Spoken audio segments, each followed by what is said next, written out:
दोस्तों, क्या आपको यह सुनकर यकीन होगा कि पिछले 6 दिनों से एक रेलवे रिजर्वेशन काउंटर पर टिकट बुकिंग सिस्टम पूरी तरह से बंद है, सिर्फ इसलिए क्योंकि वहां इंटरनेट नहीं चल रहा है। जी हां, डिजिटल इंडिया के दौर में भी ऐसी हालात आपको देखने को मिल सकती है, जहां एक नेटवर्क प्रॉब्लम ने पूरे रेलवे का रिजर्वेशन सिस्टम को ठप कर दिया, और वो भी पिछले 6 दिनों से। हम वंदे भारत, अमृत भारत, वंदे भारत स्लीपर जैसे हाईटेक ट्रेन्स की बात करते हैं, नए नए प्रोजेक्ट्स लॉन्च हो रहे हैं, मॉडर्न फैसिलिटीज की बात हो रही है, हम डिजिटल इंडिया की बात करते हैं, डिजिटल आत्मनिर्भरता की बात करते हैं, हाईटेक सिस्टम की बात कर रहे हैं। लेकिन जरा सोचिए, अगर सिर्फ एक ऑप्टिकल फाइबर केबल कट होने से पूरे रेलवे का रिजर्वेशन सिस्टम ही बंद हो जाए, और वो भी 6 दिनों तक, तो फिर ये सब हाईटेक टेक्नोलॉजी का क्या ही फायदा आम आदमी तक पहुंच पा रहा होगा। आप जरा अंदाजा लगाइए।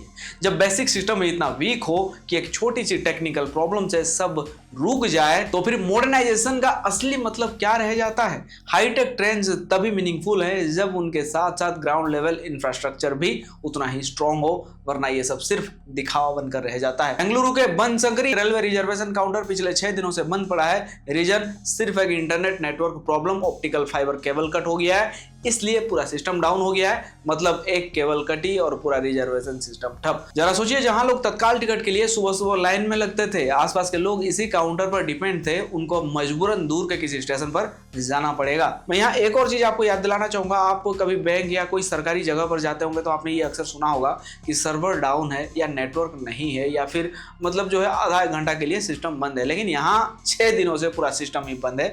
ये सिर्फ एक टेक्निकल इशू नहीं, ये सिस्टम की बड़ी कमजोरी को दिखाता है। डिजिटल इंडिया का मतलब ये नहीं होना चाहिए कि एक नेटवर्क गया और सब कुछ रुक गया। क्या कोई बैकअप सिस्टम यहाँ नहीं होना चाहिए था? क्या ऑल्टरनेटिव अरेंजमेंट्स नहीं होने चाहिए थे? रेलवे जैसी बड़ी सिस्टम में अगर एक OFC कट होने से सिस्टम बंद हो जाए तो ये सीरियस कंसर्न है दोस्तों, सोचने वाली बात है वाकई में।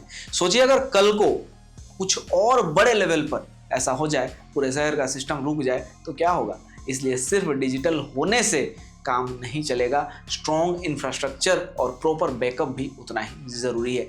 ये इंसिडेंट एक वार्निंग है कि हमें टेक्नोलॉजी के साथ साथ उसका बैकअप और मैनेजमेंट भी स्ट्रॉन्ग बनाना पड़ेगा, वरना डिजिटल इंडिया का सपना सिर्फ एक स्लोगान बनकर रह जाएगा। मैं आप लोगों को हमेशा सच बताता हूं, चाहे वो कड़वा ही क्यों ना हो। जो ग्राउंड रियलिटी है वही आप तक पहुंचाता हूं। अगर आपको इसी तरह के सच और असली खबरें बिना किसी फिल्टर के जाननी है तो प्लीज चैनल को सब्सक्राइब जरूर करें। और सबसे इंपॉर्टेंट, आपकी राय बहुत ज़्यादा मायने रखती है। आप इस मुद्दे पर क्या सोच रखते हैं कमेंट में ज़रूर लिखिए। इस वीडियो को ज़्यादा से ज़्यादा लोगों तक शेयर करिए ताकि आवाज़ उठे और सिस्टम में सच में सुधार आ सके। जय हिंद।